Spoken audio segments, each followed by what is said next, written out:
siis Naiskodukaitse taastamise rõõmudest ja raskustest oskavad rääkida ilmselt kõige paremini need, kes ise kohal olid. Ja õnneks ongi järgmisena kõnepulti astumas naiskodukaitsja, kes ka tänastele tegijatele tegelikult tutvustamist ei vaja. Dagmar Mattiisen. Dagmar oli siinsamas Tartus 26 aastat tagasi, kui Naiskodukaitse nõndanimetatud suur pauk taastamise käigus toimus. Järgmised 13 aastat oli Dagmar Naiskodukaitse taastamise järgne esimene esinaine. Ning nüüd tema juhtimisel liigumegi mõtteis aega, mil Naiskodukaitse uuesti oma alguse sai. Palun.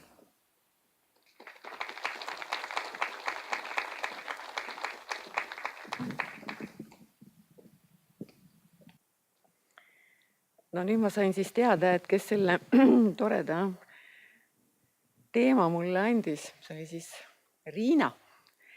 Et ma pean teile valmistama nüüd sellise väikse pettumuse, et kohe suurest paugust ma teile rääkima ei hakka. Sest minu meelest mingit pauku ei olnud. Oli selline väikene visisemine. Aga me jõudsime pauguni, nii et vähemalt see on väga hea. Et enne 90. aastat oli püütud Naiskodukaitset taastada. Nendest taastamise katsetest ei tea kahjuks mina midagi. Mind kutsuti kohale 90, siis kui Kaitseliidul olid väga rasked ajad. Et Kaitseliit oli lõhenemas ja see oli see aeg, kus kohas malevaid juhtisid valitud malevapealikud. Mina kutsusin neid välikomandorideks.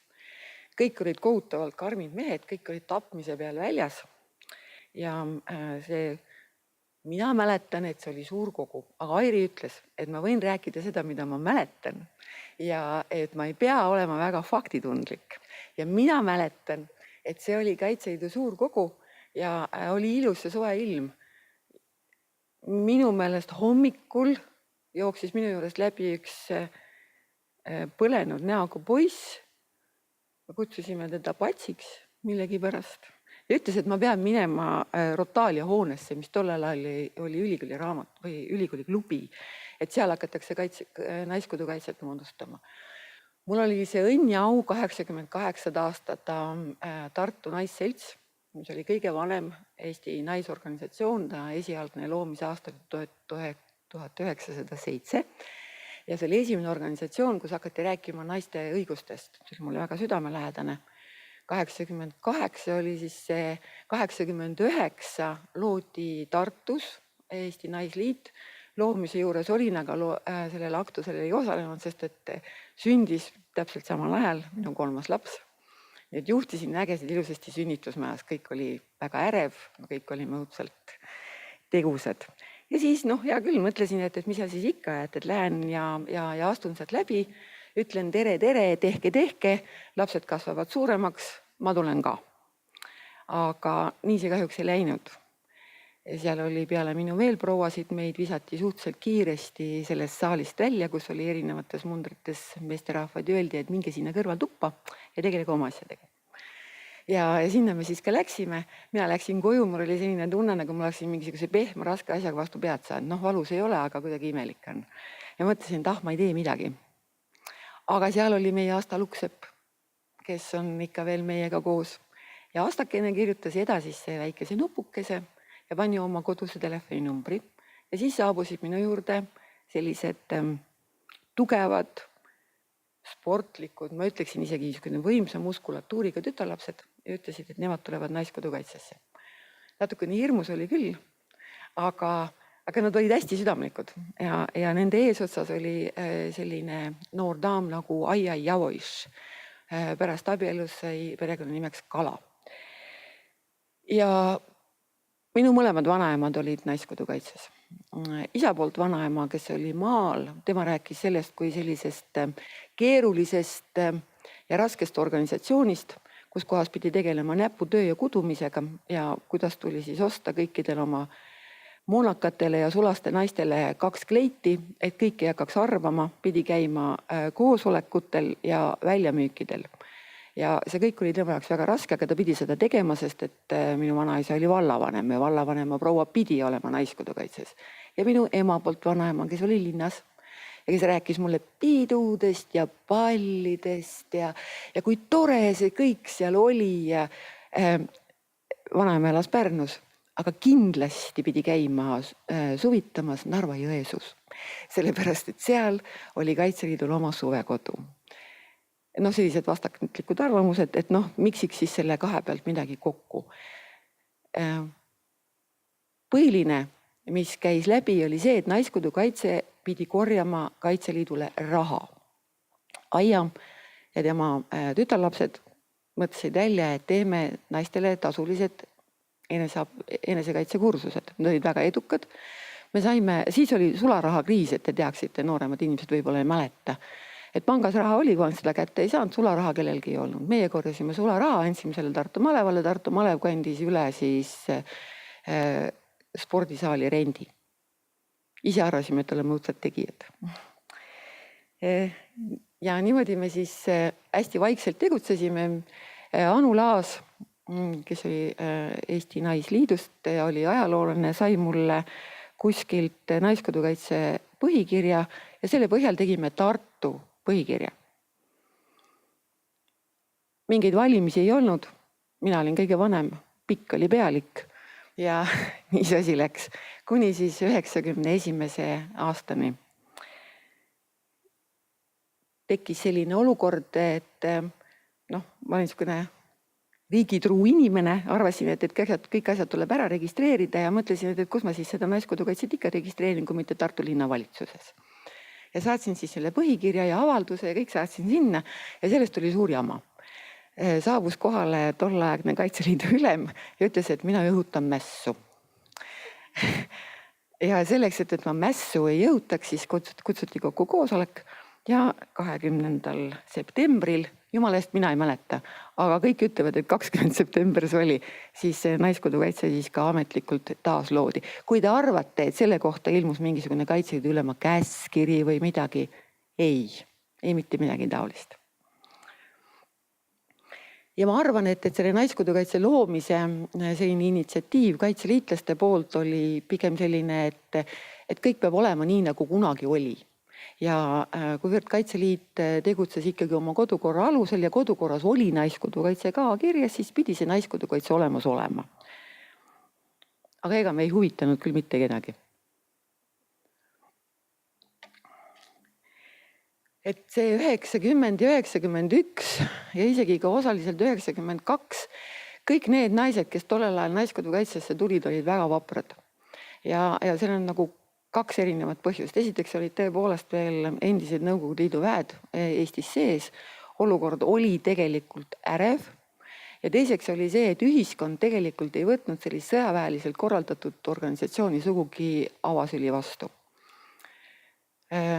Olid sellised otsesed rünnakud, jumal tänatud küll ainult isiklikult minu pihta ja seal oli selline diskussioon tekkis, et naised ja relvad ja kas see on ikka naiselik ja võib-olla te mäletate, et tol ajal pidid naised kõik olema väga seksikad, paljulapselised, meeletult töökad ja minu suureks üllatuseks pidid nad olema ka sellised abitud. Ja see oli tegelikult päris suur diskussioon, ja minu käest mulle esitati selliseid küsimusi, et kas ma selle sama käega, millega ma tulistan, panen ka lapsele rinna suhu. No võt ei osanud öelda, sest et mul on juhtiv silm parem ja ise olen vasakukäeline, et ei osanud vastata. Aga tegelikult see ühiskonna suhtumine Naiskodukaitsesse oli pehmelt öeldes põlglik. Aga ikkagi naised tulid. Mina ei hakka ütlema, mis aastal, mis ringkonnad, tõesti ei mäleta. Ise ma töötasin tollel ajal ülikooli teaduslikus raamatukogus ja vaikselt hakkasid tulema maleva pealikud, rääkima. Tollel ajal oli ülikooli raamatukogu direktoriks Laine Peep. Tõstan niimoodi on võib-olla parem. Ja Laine Peep andis mulle nädalas ühe vaba päeva, et need raskete saabastega veinikesed ei trambiks teaduslikus raamatukogus. Ma endale selle eest väga tänulik. 92 olid Otepääl esimesed sellised suured Kaitseliidu päevad. Naiskodukaitse osales sellel ka. Erinevates ringkonnades oli seal erinevaid inimesi. Meie küll ei võistelnud, aga me olime kontrollpunktides ja niimoodi. Ja sellel samal öösel võeti maha Kaitseliidu ülem Manivald Kasepõld. See oli väga, see lihtsalt on nii huvitav, eks, et see oli selline, kõik olid õhtust ära söönud, läksid magama, siis tuli malevapealike nõupidamine. Tartu maleva pealik Harri Enn võttis mind kaasa nagu nuustiku, niimoodi tšauh ülesse ja minekut. Ja siis oli pikk laud ja mulle öeldi, et mine tee kohvi. Loomulikult, kes see teeb kohvi, kui mitte mina, eks ju, jah. Ja seda kohvi ma seal siis tegin ja äkitselt ma kuulsin, kuidas AK-st tõmmatakse padrunrauda. Kohvivesi ei olnud veel ära keenud, kallasin pooleldi keenud vee kohvikannu sisse, kargasin sinna ruumi, kus need mehed olid. Manivald Kasepõld hüppas minu selja taha, õnneks oligi juupsakas noormees. Ja kallasin kõigile ja ütlesin, et poisid, joome kohvi. Manivald Kasepõld läks ära ja siis tuligi meile uus Kaitseliidu ülem. Mul on siiamaani selline tunne, et huvitav, kuidas me küll üksteist tollel ajal maha ei lasknud. Sest et me tegime õppusi terava moonaga. Kõigile oli igav. Kui sa jooksed ringi, eks ju, relv on olemas ja karjud pah, lask, valang, eks ju. Et ma ütlen, et nalja sai palju, aga naerda küll ei saanud. Ma ikka kartsin. Ma kartsin neid peastaabi inimesi, ma kartsin neid malevapealikke. Ma ei saanud aru, mis neil viga on, kui ma sisenen ruumi, keegi püsti ei tõuse, et issand jumal, et mis suhtuvad halvasti minusse. Pärast sain aru, et nad häbenesid olla viisakad. Et see oli päris raske aeg minu jaoks. Aga siis sai meil presidendiks Lennart Meri. Minu vanaonu Mihkel Mattiisen oli eksiilvalitsuse teede- ja transpordiminister. Ta oli kindlasti väga suure fantaasiaga inimene. Olla olematute teede ja olematu transpordiminister mere taga. See näitab seda, et meie suguvõsas on powerit. Aga tänu temale, kes siis oli ka majandusminister ja juba oli siin Eestimaa pinnal. Ja Lennart Meri pidas väga lugu väliseestlastest. See oli väga suur rõõm minu jaoks. Siis Lennart Meri võttis väga tõsiselt seda, et tema on Eesti riigikaitse kõrgem juht. Ja tutvustas mind, neid kaitseministrid oli seal palju, erinevatele kaitseministritele. Ja niimoodi me saime siis riiklikul tasandil teavitada, et on olemas selline organisatsioon nagu Naiskodukaitse. Ja nii nagu härra Lukas siin ütles, hakkas kohe pihta see, miks teid nii vähe on?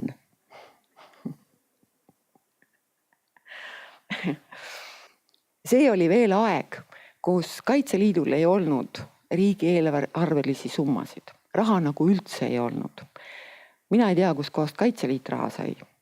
Meie võtsime seda, et me peame toetlustama Kaitseliidu õppusi hästi tõsiselt. Töötasime välja sellise vormi avaldus niimoodi, et palun, raha ei olnud kellelgi, eks. Aga et me küsisime leiba ja hapukoort ja juustu ja... Mis on? Tuli lahti või? Näete, ma näen alati välja nagu odratolgus. Püüan küll, aga välja ei tule. Aga 92 oli peaminister Tiit Vähi ja Harri Enn oli see, kes murdis läbi. Siin on see, et lahtihüpe või murre, eks ju. Harri Enn murdis läbi. See tähendab seda, et ta oli, nagu te mäletate, ta oli nagu 3 poolega riidekapp, eks. Ta ei lasknud ennast segada. Keegi seal kobises midagi, et ei saa peaministri juurde või midagi sellist. Ja siis ta lihtsalt tõstis selle palvuri sealt niimoodi ühe käega üles, et see Naiskodukaitse esinaine, kes tuleb. Ja ma sain, Tiit Vähi oli, on siiamaani. Ta on ärimees. Me rääkisime temaga 3 minutit.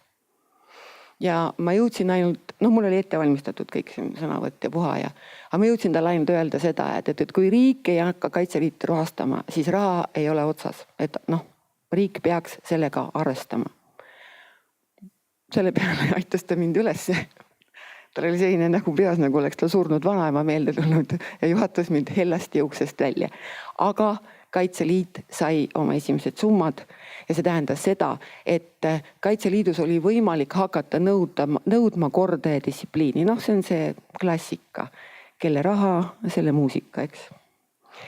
Ja mina sain esimest korda Kaitseliidu keskkogule.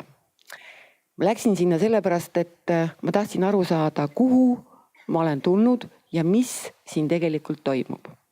Ukse peal oli kadunud Tõnu Piip ja nii palju, kui ma mäletan Nõmmelt härra Mati Süllust, ma nüüd ei tea, mis auastund tal on, äkki on ta juba kolonel, aga siis ta veel ei olnud. Ja siis nad olid väga üllatunud, et kuidas ma sinna üldse tulen ja kuidas ma üldse võtan sellise mõtte pähe, et ma võiksin keskkogule minna. Keskkogu oli nii püha asi. 2 nädalat enne saadeti sinna nimekirjad nendest inimestest, kes sellel osaleda tohtisid. Kõik materjalid pidid olema käes. Malevates toimusid tormilised arutelud. Keskkogu ei olnud mitte selline nagu praegu. Et sinna minnakse, et malevad lähevad aru andma. Ei, peastaap andis maleva pealikele aru. Ja siis äkki tuleb keegi tädi, on ju. Aga ma sain sinna sisse tänu sellele, et Rapla, Jõgeva ja Tartu mehed ütlesid, et nemad ei tule keskkogule, kui Naiskodukaitse esinaist sisse ei lasta. Ma olin neile väga tänulik. Arvate, et mina meeldisin neile? Ei. Nemad lihtsalt tahtsid olla opositsioonis peastaabiga ja see oli üks selline väga meeldiv võimalus. Aga keskkogule ma sain ja see oli selline, mul hakkas pea ringi käima. Sest ma mõtlesin, et issakene, missugused mehed, millest nad räägivad ja nad saavad aru, millest nad räägivad. Hiiumaa maleva pealik tõusis püsti ja ütles, et kõikidesse lehmalautadesse tuleb teha lasketiirud. Mehed plaksutasid. Ja mina mõtlesin, et see mingi koodkeel. Et ühesõnaga mina, kes ma olen võõras, ei saa aru, aga nemad saavad. Sellepärast, et vaheajad, mis siis olid, see kõmin mehed rääkisid oma vahel ja mina ei saa mitte midagi aru. Et nagu oleks pidanud olema päevakord või midagi või. Ja siis me sõitsime Tartusse tagasi. Harri aitas mind autost välja, sest et meid oli väga väikeses autos 6 inimest ja patsutas mind õlale nagu rekordlehma, niimoodi pum-pum-pum, ütles, pole iga kasvad, saad aru.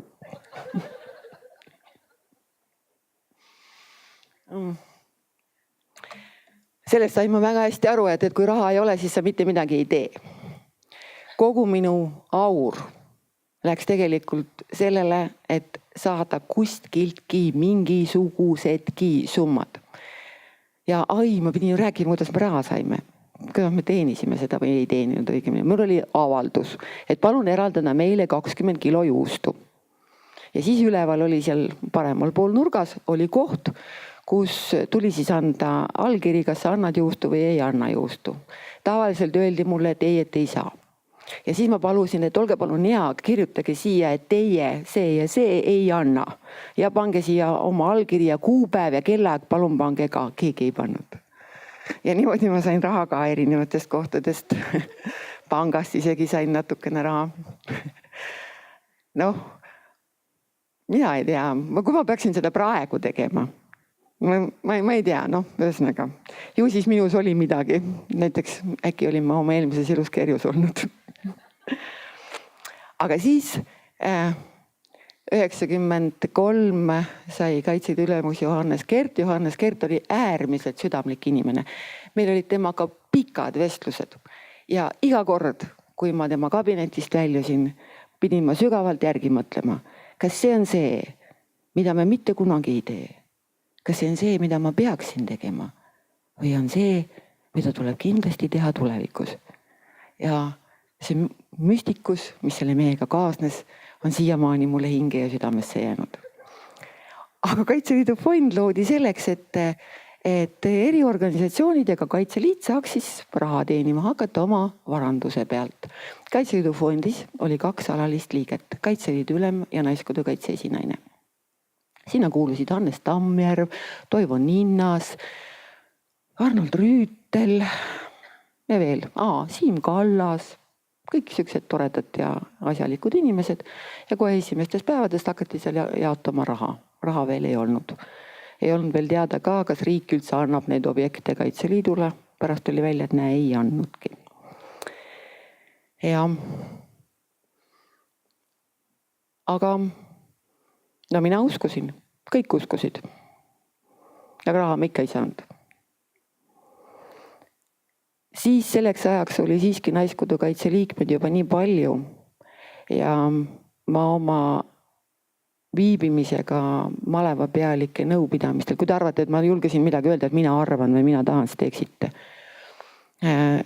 Aga meestel on halb mälu. Ja ma sain alati öelda kõike seda, mida ma tahtisin, tõusin püsti, ütlesin ja nii nagu ütles kapten see ja see, ma täiesti toetan seda seisukohta. Ja sõna ma sain, rääkida ma sain, tuttavamaks ma ka nende inimestega sain, malevatest mind enam välja ei visatud, lubati isegi Kaitseliidu peastaapi korralikult sisse. Ja oktoobrikuus võeti mind Kaitseliidu palgaliseks. Sellega oli igavene jama, jamad kehtisid edasi, sellepärast, et ei olnud ju olemas sellist töökohta nagu Naiskodukaitse. Ja siis ma sain vist, ma olin mingi politseinik alguses. Ma tean seda, et Merle oli meil, proviisor olid. Jah, Merle oli proviisor ja mina olin politseinik. Aga jumala õiku, eks ju, kama 2, ise ma ju teadsin, et ma olen Naiskodukaitse esinaine. Suure ja väärika organisatsiooni tegelane. Ja siis tuli meile Kaitseväkke eesotsa kindral Einsel. Kindral Einsel armastas väga naisi. Ja tal oli kogemus naisroheliste barettidega Korea sõjas ja ka Vietnami sõjas. Ja ta täiesti siiralt oli seda meelt, et kui üldse keegi on lojaalne, kui üldse keegi väga keerulistes olukordades alla ei anna, siis on need naised. Ta rääkis, mina tundsin ennast väga halvasti, ta rääkis sellest, kuidas mehed jooksid ära, jätsid haavatud maha, naised ei teinud seda mitte kunagi. Naisi võis visata ükstapuha kuhu ja öelda, et sealt on 6 haavatud meest ja nad tõid alati nad džunglitest ära. Pärast ma sain aru, et muidugi tõid ära. Üksind on ju nii hirmus, mis siis, et koriseb, aga ikkagi on keegi veel. Ma seda, et üksinda on nii hirmus, seda ma kogesin ka 93. aastal, sest et ma tahtsin aru saada, et mis asi on Kaitseväe väljaõppe ja lubati mul, tol ajal oli olemas selline pataljon nagu Kalevi pataljon ja seal oli sõdurirännak, see kestis nädal aega, mitte nagu praegu, paar päeva.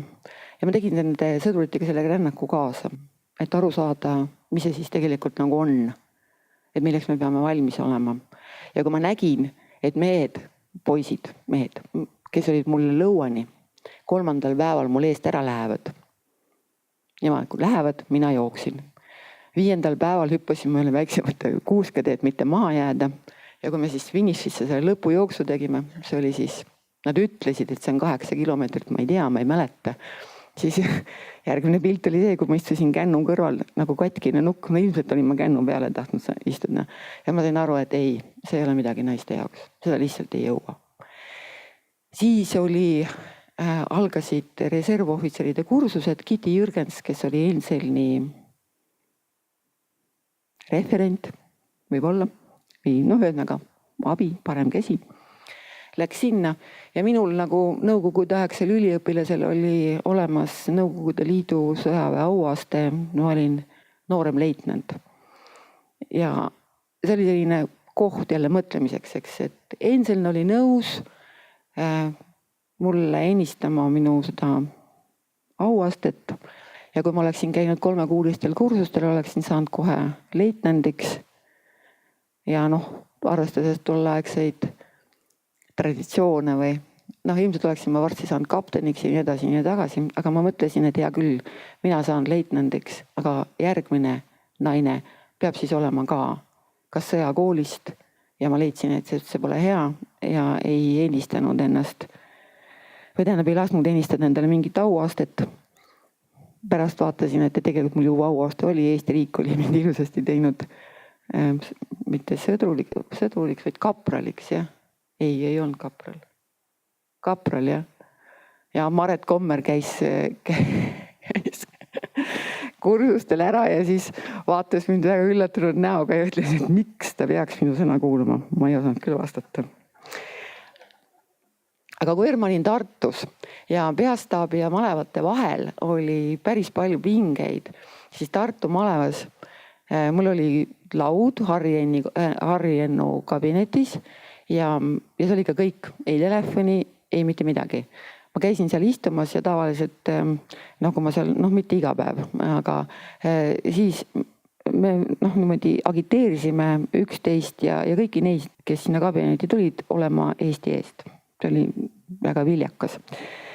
Aga siis kinkisid mulle minu sõbrad mulle auto, Fiati. Onu Bella ja Merka tegid sellest frivoolse laulukese pärast. Ja mina sain oma autole ka mustad numbrid ja kuivõrd ma olin tööl, siis ma sain 10 liitrit bensiini. See oli päris palju. Ma olin väga õnnelik.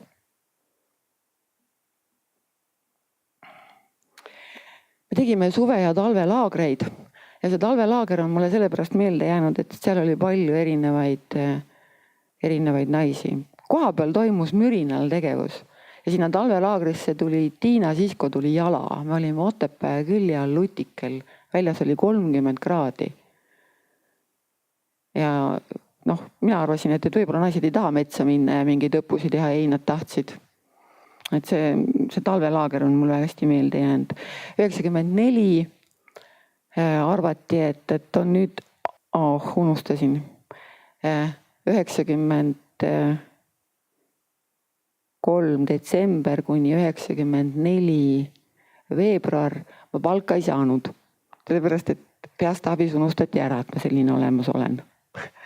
Aga siis ma sain oma rahad kõik korraga kätte ja see andis sellise väga hea rahalise süsti, et seda talvelaagrit teha. 94 tahtis kandideerida Naiskodukaitse esindajaks Kiti Jürgens ja põhjendus oli see, et sa oled Tartus ja kaugel ja et tema on Tallinnas ja palju lähemal. Aga keegi isegi meie keskkogul ei võtnud seda teemaks, nii et tegelikult Kitit ei valitud. Me valisime tollal igal aastal Naiskodukaitse esinaist. Ja 94, mina arvasin küll, et varem on, aga ma usaldan Merlet. Merle ütlesid, et meie kohtusime 94. Mina mäletan, et päike paistis ja minu kööki saabus selline imeilus naine. Üks silm naeris ja teine nuttis. Ja rääkis jube asjalikult, mida nemad Nõmmel teevad. Et kuidas see kõik on tal seal korraldatud ja kuidas tüdrukud käivad poistega koos väljaõppel ja kõik tundus kuidagi niimoodi nii lihtne ja loogiline ja ma tundsin ennast esimest korda seda, et ma ei ole üksi. See on väga oluline. Et nüüd ometi nüüd.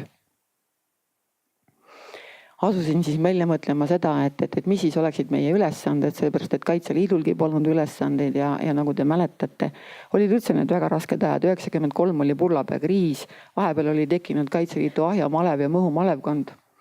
Olid relvastatud relvade ebasihtotstarbelist kasutamist ja Kaitseliidu maine oli suhteliselt madal.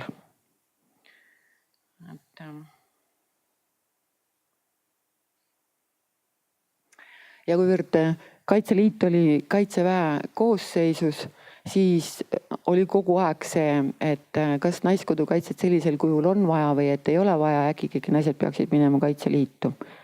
Aga siis, kui Merle rääkis, kui hästi nemad Mõmmel hakkama said ja üldse ei olnud vaja siin puid ja maid jagada, siis süvenes minus selline teadmine, et naistel siiski peab olema oma organisatsioon, kus kohas nad vastavalt oma võimetele saavad anda oma panuse ja kus kohas neil on ka kindel eduelamus. Sest et me ikkagi, minu arvates, me ei suuda võistelda meestega. Ja siis ma sain esimesed erialad Naiskodukaitse jaoks, mida te siin lugeda siis saate. Praegu on see naljakas, aga te kujutate ise ette, et ma olin nii vihane, ma oleks tahtnud neile kallale minna, aga neid oli rohkem. Ja ma mõtlesin, et okei, las siis olla. Ja hakkasin siis isegi koostama seda arengukava. veel kord ütlen, et Merle oli olemas. Merle siis kuulas mind, tõi mind natukene maa peale jälle tagasi, ütles, mis sobib, mis ei sobi, mida jõuab, mida ei jõua. Ja sellest ajast siis hakkasime proovima seda, et need Naiskodukaitsel oleks mingisugune algväljaõpe, mida siis praegu nimetatakse baasväljaõppeks. Ega seal midagi erilist ei olnudki, eks ju, et võtsime aluseks, mis oli nagu ajalooline, see siis on siis toitlustamine ja meditsiin. Ja sinna juurde siis lisasime ka, ütleme, sellise relvaõppe ja orienteerumise, et naised ikka hakkama saaksid. Üldine suhtumine Naiskodukaitsesse tasakesi hakkas juba ka paremaks minema, ma ei mäleta verest täpselt, aga juba siis ilmusid ka mingisugused positiivsemad artiklid. Ja kas see oli 94 või oli see 95, kui Barbi Pilve kirjutas suure artikli meist Ekspressis, kuidas Naiskodukaitse klientide ja kurikatega sooritab kaunishüppeid vette. Aga see oli lihtsalt sellepärast, et no räägid ja räägid, 2 tundi räägid, suu kuivab nagu praegu mul, eks, et mida me teeme, miks see on vajalik. Esitatakse jälle, aga mida te selles Naiskodukaitses ikkagi teete? No siis ma ütlesin selle ja see siis saigi selliseks läbivaks jooneks. Aga rahvas võttis selle väga hästi vastu. Ma olin hoobilt täiesti populaarne. Mind kutsuti igale poole, sellepärast et see oli arusaadav. Kaunis hüpped liintide ja kurikatega. Mida sa veel tahad? Oi, ma tänan.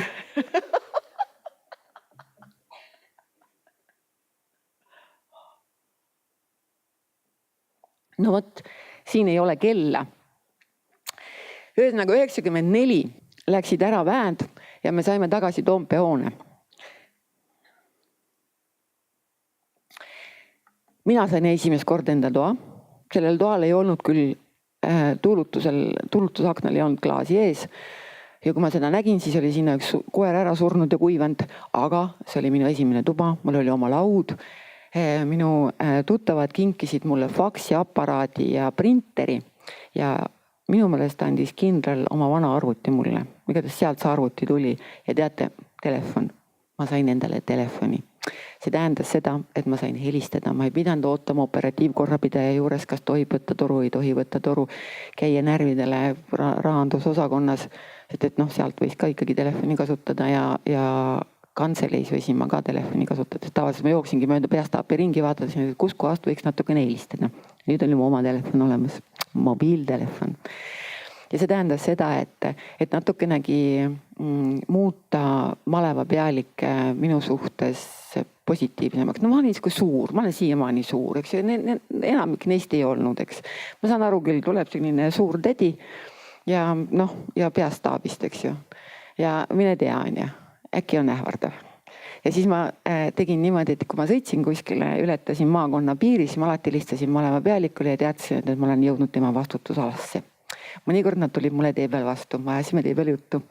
Ja siin ma ei propageeri seda, aga väga hästi mõjus see, et mina tõmbasin suitsu. Siis me tegime suitsu, me olime sõbrad. Ja kui maleva pealik oli minuga sõber, siis oli ta sõber ka kõikide oma naistega. See oli hästi-hästi oluline. Nii. Ja siis valiti mind Naiskodukaitse esindajaks 8 aastaks. Ja ma ütlen veel kord, et Merle ei ole 97. aastast aseesinaine. Merle on kogu aeg olnud aseesinaine. Ta on kogu aeg olnud. Ma ei tea, kas see on Merle jaoks oluline, aga minu jaoks on see väga oluline. 95 tegin ma kõvasti tööd selle nimel, et Kaitseliidu eelarve suureneks. Ja vanemate kogu, riigikaitsekomisjon ja ka Kaitseministeerium kõik lubasid, et kui Kaitseliidu eelarve suureneb, siis antakse ka eriorganisatsioonidele rohkem raha. 96 Kaitseliidu eelarve suurenes. Kas meie saime raha? Ei saanud. Nii, ja siis ma sain endale auto ka. Enne mul ei olnud. Käisin ja siis oli see 96, me siis hakkasin kinnitama baasväljaõpet, seda ei ole vist, nüüd on juba kinnitatud, jah, ega see minu aja lõpuni ei olnud. 96, kui te mäletate, kunagi oli meil akadeemilises jaoskonnas oli selline neiu nagu Kadri Uustal või Uustalu. tema töötas Riigikogu kantseleis ja tema näitas mulle, kust kohast saab tagant uksest Riigikogusse sisse. Seal oli riigikaitsekomisjonis oli nõunikuna töötas Andres Mihkels. Andres Mihkels suutis kuidagi moodi tekitada mingi imega ja mulle öeldi, et mul on 2 minutit aega. Mina ei tea, mida mina rääkisin. Sellepärast, et teate, seal puldis on sellised väga väiksed vastikutastmed. Mul on jalanumber 42, ma kartsin väga, et ma komistan. Kogu aur läks selle peale, et sirge seljaga läbida saal, minna sinna pulti, rääkida ja jumala pärast mitte komistada, kui ära tulin.